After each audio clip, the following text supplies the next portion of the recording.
இந்த ஊர்ல இருந்தா எல்லா கடைகளும் எல்லா கடவுளும் இங்கதான் இருக்காரு, அப்படிதான் சொல்லணும். திருமண பக்கமெல்லாம் கோயில், எல்லா நவக்கிரக கோயிலும் இங்கதான் இருக்கு.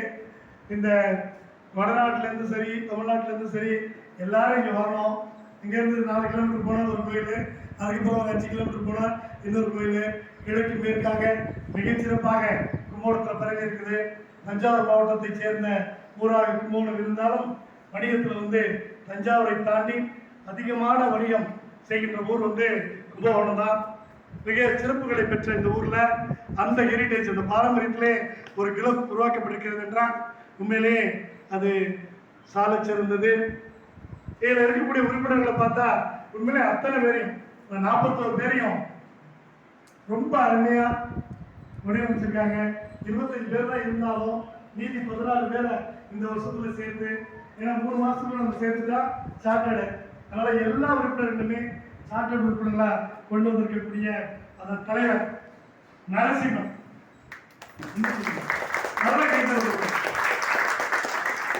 நல்ல ஜென்டில்மேன், சிறந்த லைன். உண்மையிலேயே நான் வர இன்னைக்கு இந்த டேட் கொடுத்ததுன்னு பார்த்தீங்கன்னா இன்னைய வரைக்கும் டெய்லி பேசிட்டு இருக்கேன் உண்மையிலே. ஏன்னா ஒரு எடுத்துக்கொண்ட காரியத்தை மிக சிறப்பாக முடிக்கிறதுல சிறந்த மனிதனாக இருக்கக்கூடிய நமது நரசிம்மன் அவர்களுக்கு வாழ்த்துக்கள், பாராட்டுக்கள். தேங்க்யூ. அது தாண்டி பார்த்தீங்கன்னா இன்னைக்கு 320 கூட நிறைய பேர் சொல்லிட்டே இருந்தாங்க. நான் வந்து லைன்ஸ் புத்தகம் லைன்ஸ் படிக்கிறது அப்படி இப்படிலாம் சொல்லிட்டு இருப்பாங்க. ஆனால் நான் உண்மையிலே பாஸ்கரனை பார்த்தா ரொம்ப வியந்து போனேன். லைன்ஸ் யூனிவர்சிட்டியில் டாக்டரேட் வாங்கியிருக்காரு. உண்மையிலேயே அவருக்கு சிறந்த பாராட்டுக்கள், வாழ்த்துக்கள். அவரு பிஎஸ்சி ஸ்கூலிங்கில் பார்த்தீங்கன்னா உண்மையிலே எனக்கு தெரியாது, யாருக்கும் அவருக்கு தெரியாது நினைக்கிறேன்.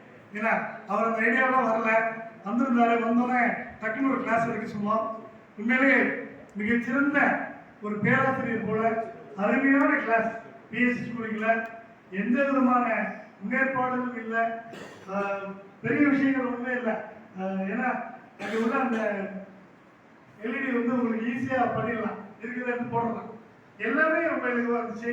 ஆனால் அவர் விளக்கின விதமும் மக்களுக்கு புரிய வைத்த விதமும் மிகச்சிறப்பாக இருந்தது. அதுதான் அவருடைய அந்த நாலேஜை காமிச்சிச்சு. உண்மையில நானே பிரமிச்சு போயிட்டேன். அவருக்கு நல்ல பலத்தை கவனிச்சு. ஏன் நான் பலத்தை கவனிச்சுன்னா நிறைய பேர் வரணும் அவர் மாதிரி அப்படின்னு சொல்றதுக்காக தான் நான் இதை வந்து திரும்பி பதிய வைக்கிறேன். அவர் இன்னும் நிறைய மாணாக்கர்களை உருவாக்கணும். ஏன்னா அவர் சொன்னார், ரொம்ப சிம்பிளா சொன்னார், அந்த கொரோனா பீரியட்ல எல்லாருக்குமே ஒவ்வொரு விதமான அனுபவங்கள் இருக்கும். எனக்கு கூட ஒரு